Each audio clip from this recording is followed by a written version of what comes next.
Ele é baterista, crítico musical, apresentador de programas de rádio e colecionador assíduo de discos e CDs. Tem tiradas sarcásticas e muito conhecimento sobre música. É profundo conhecedor de música. Estou aqui com meu amigo querido Regis Tadeu. E aí, cara, que prazer. Tudo bem? Como é que vai? Tudo bem? Boa noite, pessoal. Tudo bem aí? Cara, que é um prazer imenso estar aqui com você. Prazer. Olha, para quem não sabe, gente, eu trabalhei quase um ano juntos, né? Exatamente. Lá no programa Raul Gil, do quadro Quem Sabe Canta, e o Regis trabalhou conosco lá, uma figura maravilhosa. Quantos papos tivemos lá nos camarins, né? Quantas gargalhadas a gente ficou... Porque lá é uma tiração de sarro muito grande. E né? é uma coisa impressionante, assim, o conhecimento que o Regis tem sobre música. Para mim, olha, sinceramente, eu não conheci alguém como você, um cara que tem um conhecimento profundo sobre música. E ele, por exemplo, conhece todas as bandas brasileiras, conhece quem tocou com as bandas, o baterista, o guitarrista, o produtor. Regis, você durante um bom tempo jurado do programa Raul Gil lá comigo, no quadro Jovens Talentos, Isso. Kids, no SBT. Como é que você acredita que surge um novo grande talento? Você acha que através desses programas, através desses reality shows, por exemplo, que são muito famosos hoje em dia, dá para surgir um novo talento, um novo grande artista, uma figura ícone da música brasileira? Eu acho que dá. Aliás, eu tenho certeza que dá. E assim, ao contrário do que as pessoas imaginam hoje em dia, a gente vive na música brasileira um momento muito fértil. Só que esse pessoal não chega no mainstream. Não chega, no mainstream que eu digo, não chega na televisão, não chega nas rádios. Então, há todo um movimento no underground de artistas talentosíssimos, fazendo música brasileira de todos os gêneros, mas não chega. Eu acho que esses programas de televisão, eles têm a oportunidade de mostrar para o público que existe um pouco desse universo. Sim. Mas eu questiono um pouco a eficácia de sucesso que essas pessoas podem vir a ter. Porque o que acontece? Na televisão, hoje, há uma concorrência muito grande. Então, por exemplo, um candidato que vence um programa numa emissora de televisão, ele não participa de outra emissora, por conta de concorrência, esse tipo de coisa. Isso acaba, de uma certa forma, fechando um pouco o espaço. Dificultando a vida do cara. Por exemplo, a estrutura que tinha o mercado fonográfico, por exemplo, na época que eu comecei a minha carreira, tipo assim, no começo dos anos 2000, era completamente diferente. Eu acho que naquela época havia uma possibilidade muito maior do artista aparecer no mainstream. E isso, você acha que é por causa disso que essas pessoas hoje têm mais dificuldade?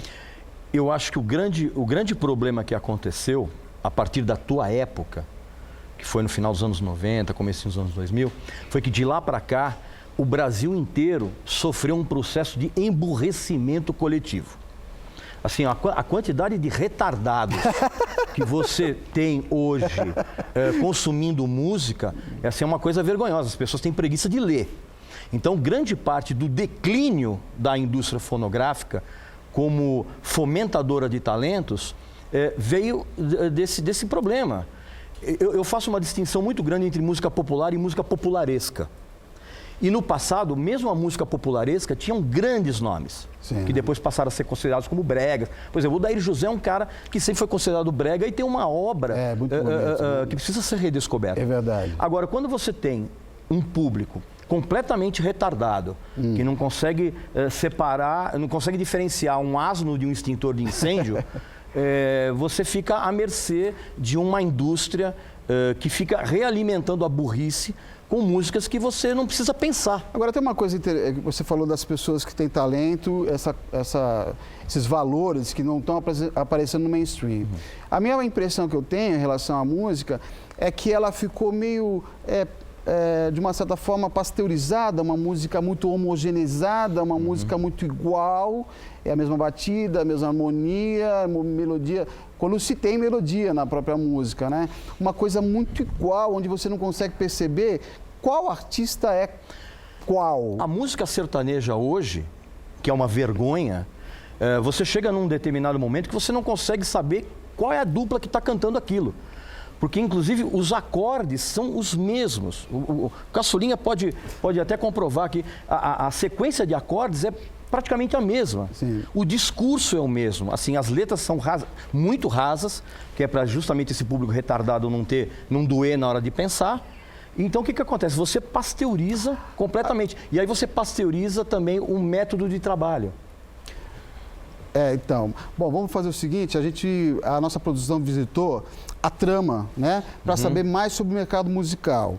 Nosso querido Clemente, né, o apresentador, Grande amigo Clemente. nosso, querido, é de longa data, dá detalhes sobre isso num Papo com o Fera. Roda o VT aí, gente.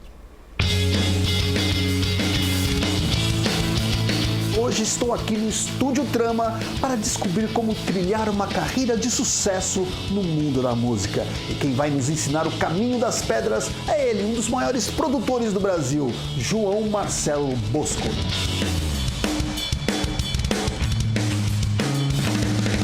João, cara, você trabalha com música, grande produtor e tudo. Como é que é o mercado hoje, né, para quem está começando?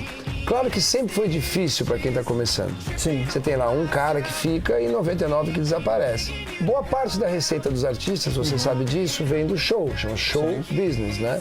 Então, é claro que houve uma perda da venda física do CD. O vinil vem crescendo, mas não compensa as perdas. E hoje a fonte de receita é o streaming, né? O streaming ainda não paga o que poderia pagar. Então, o que eu sugiro para quem está começando é, primeiro, se você não toca pelo menos uma vez por semana em algum lugar, você não tem nada na mão. Sim. Você tem um grupo que está ensaiando. Você precisa começar a tocar pelo menos uma vez por semana e criando o seu fanbase. E esse fanbase vai te apoiando, desde ouvindo a sua música até te apoiando de outras formas. Sim. Por exemplo, você quer fazer um disco, você abre uma conta, as pessoas compram adiantado, a camiseta, toda essa fonte de merchandising que não é de se jogar fora. Sim. Então tudo isso vai se construindo.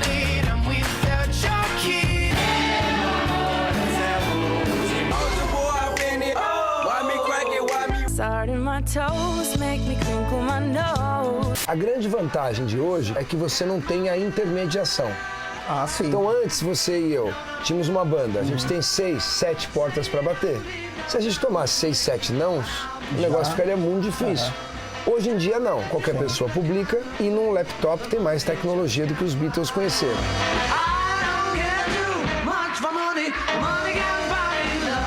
A gente está num estúdio aqui, tradicionalíssimo, né, de São Paulo. São Paulo. Precisa agora de um estúdio desse tamanho para gravar? O cara que toca bem, o cara que grava bem, ele tira som de qualquer coisa. Sim. Sempre fará a diferença, é claro. Você pegar uma mesa bacana, uma boa acústica, tudo isso ajuda. Mas ajuda. Entendi. Não é aí que está o lance. Você acha que é necessário ter uma gravadora, como era necessário antigamente? Porque o que eu vejo hoje, por exemplo, o advento do funk. Muitas vezes as músicas não são lançadas nem nas plataformas digitais, só no YouTube, né? As gravadoras tinham duas coisas boas. Dinheiro e prazo de entrega. Sim. Esse tempo se foi, não é? Hoje é uma coisa do público com o artista. Com o artista. Direto. Só que no fundo, sabe o que vai acontecer? A gente vai dar a volta ao mundo e vai descobrir que o artista precisa de um staff. Assim, né? Que para você ficar no estúdio compondo, para você ficar fazendo o seu lance, alguém tem que atender o telefone. Sim. Então, talvez o nome gravadora tenha se desgastado, mas a democratização não garante o talento. Sim. Né? Quer dizer, garante que todo mundo tem acesso. Tem acesso, o que eu acho que é belíssimo. Que não seja por falta de recursos que um talento apareça. Sim. Mas não é daí que vem o talento. Tem gente que gosta muito de música, mas a música não gosta do cara. E você acha que o streaming é a solução para a indústria? Porque a indústria ficou batendo cabeça no modelo de se vender música, né? Porque as pessoas começaram a ouvir música de graça. Sim, e a indústria se comportou da pior maneira possível, que é fazendo o quê? Proibindo. Sim. Né? Que é a melhor coisa que tem para você difundir é proibir. Os caras foram burros demais. Assim, eu tenho um estúdio, eu tenho uma editora, eu tenho uma empresa que representa os artistas para vender os shows. Eu tenho uma pequena empresa que faz o merchandising dos artistas, faz as lojas oficiais. E aí a gente também trabalha com uma coisa de vídeo, como você, fazendo, no caso, realidade virtual.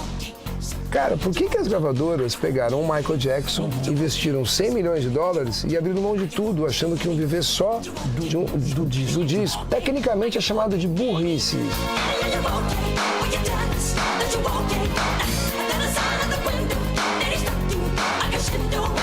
João, Não, e como é que você vê o cenário brasileiro hoje, assim? Porque muita gente reclama que a música de qualidade não tem grande espaço na grande mídia. É isso mesmo? O patrão é o público, né, cara? Eu acho que existem ciclos, né? E a gente está vivendo um ponto de saturação. Um país que tem a quantidade de referências que a gente tem, ficar concentrado num ponto só, é muito pouco. Eu acho que há espaço para uma nova renascença da música brasileira. Sim. Através da diversidade. É muito difícil definir o que é música de qualidade. O que é para um, o que é para outro. Agora, tudo esbarra na chamada falta de educação. Se você não tem aula de canto orfeônico nas escolas como havia, a pessoa não sabe se não tá certo, se está errado, não tem referência. O problema do Brasil não está no palco. O problema do Brasil está na plateia, irmão. A plateia aceita qualquer coisa, mas ela não tem culpa. Não.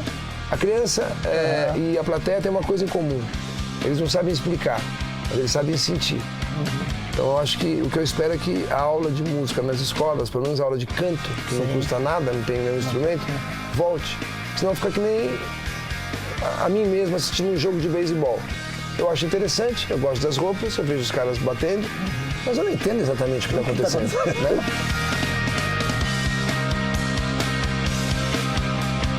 Para encerrar, um conselho para quem está começando agora. Pratique. Se você é um cantor e não canta todo dia, você não é um cantor. Mas tem que ser todo dia. E para você. Se alguém gostar, ótimo. Se não gostarem, faz o que você acredita, cara. É melhor dar errado fazendo o que acredita do que dar certo fazendo o que você não acredita, na minha opinião. Pratica todo dia. A coisa vai vir. Obrigado, velho. Obrigado. Obrigado a você, cara. Ó. É isso aí. João Marcelo Bosco e Clemente. Living legend, baby.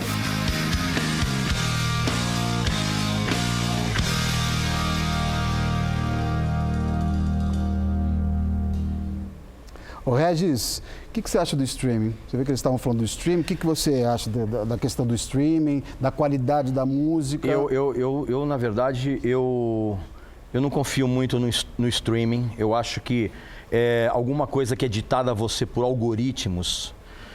Quem frequenta os serviços sabe bem disso, que você ouve um negócio e o próprio sistema depois ele te indica outra coisa.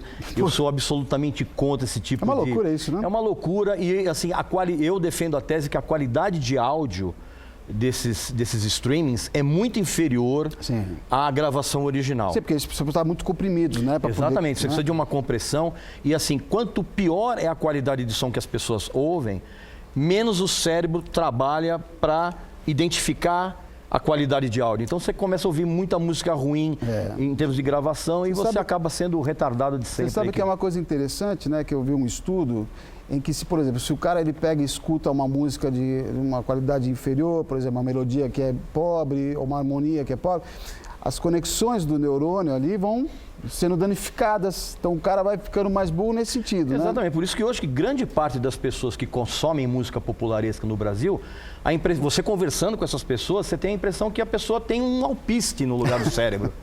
Que é uma coisa impressionante, porque a pessoa não sabe nada de música e não consegue, inclusive, concatenar um raciocínio. É um negócio impressionante. E me diz uma coisa, quer dizer que agora você virou youtuber? Não virei youtuber coisa nenhuma. Não, porque esse universo de youtuber só tem gente burra e gente falando um monte de futilidades. O meu canal no YouTube, que é o canal do Regis Tadeu, né, o Regis Tadeu Oficial, você coloca lá e eu procuro sempre colocar muito conteúdo, fugir também dessa ditadura de que vídeo só é assistido durante 4 minutos, isso é uma bobagem. Eu acho que quando você oferece um conteúdo legal, as pessoas acompanham. Eu tenho uma média de visitas no canal, que é uma coisa que surpreendeu a Que maravilha. mim de uma forma eu assisti, achei muito legal o conteúdo que você disponibiliza lá, muito interessante. É só colocar lá, você que está em casa, vou fazer canal do Regis Tadeu no YouTube. Pronto, já aparece lá e você já assiste, já ouve as minhas opiniões, que são bem agradáveis. E você sempre foi um cara com essas opiniões contundentes, né? Sempre. Eu sou um defensor da sinceridade. Eu acho que assim, o papel do crítico é fazer as pessoas pensarem. Se a pessoa vai concordar ou não com a sua argumentação, isso é uma outra história. Mas se a pessoa parar para pensar naquilo que eu estou argumentando, para mim o meu trabalho já está feito. E como é que você lida com as críticas? Tem muito hater lá? Mas muito. Muito, assim. Eu sou vaiado o tempo inteiro, eu tenho haters, gente querendo comer o meu fígado com cebolinha, e eu dou muita risada disso. Porque o que acontece? Além desse ódio me divertir, é sinal de que eu toquei numa ferida exposta da pessoa. Eu tirei a pessoa daquela zona de conforto do pensamento burro eu acho legal. E fez ela se manifestar. Para mim, o meu trabalho está feito. Eu gosto muito do trabalho que você realiza. Muito obrigado. Agora, tem algumas pessoas, outro dia eu estava vendo no YouTube um vídeo onde você fez uma crítica lá para uma banda de rock and roll estrangeira, não me lembro o nome da banda, né? Ah, tem várias. E os várias caras não horríveis. gostaram muito. Ah, eu acho que é um vídeo do Manowar. Mas também o público do Manowar, infelizmente, é formado por gente que gosta de heavy metal retardado. Então, como são pessoas que têm uma capacidade cognitiva muito baixa, você acaba provocando esse tipo de reação. Mas, na verdade, é uma coisa que me diverte muito e isso acabou até se tornando um clássico. Me diz uma coisa, você tem uma coleção gigantesca, né, de vinil, disco de vinil, né? Vamos dizer que eu tenho alguns milhares, vamos dizer assim. Que maravilha, é isso? Eu até vou pegar, eu tenho uns discos lá, eu vou doar para você, para tua coleção. Muito agradecido. Tem vários discos legais. Aliás, eu quero falar nisso, eu quero mandar um grande beijo pro Ronivon. Eu espero que ele se recupere. E na época que eu trabalhava no Yahoo, eu fiz uma matéria na casa do Ronivon com os discos dele. Que maravilha. E aí tinha umas raridades lá, umas bandas meio obscuras. Pouca gente sabe disso, mas o Rony é um grande colecionador de bandas de psicodelia inglesa. Não, isso eu sei. Então, assim, tem umas coisas muito legais. Rony, beijão, melhoras aí, tá bom? Tanto que tem até um disco dele no começo dos anos 70 que é bem com essas influências da psicodelia. Exatamente, né? Pô, é maravilhoso, maravilhoso. Mas isso é um vício que eu tenho e ajuda o fato de eu ser um solteirão convicto, porque aí eu não preciso gastar dinheiro em fralda, né, cara? A gente compra em LPs. Pô, maravilhoso isso. Regis, que prazer ter recebido você aqui. Prazer todo meu. Tenho certeza que se o Rony estivesse aqui no meu lugar, iria estar tão feliz de ter recebido você também, viu, querido? Muito obrigado, honra. Sucesso para você, cada a honra vez é toda mais. minha. Obrigado. Grande Regis Tadeu. Boa noite.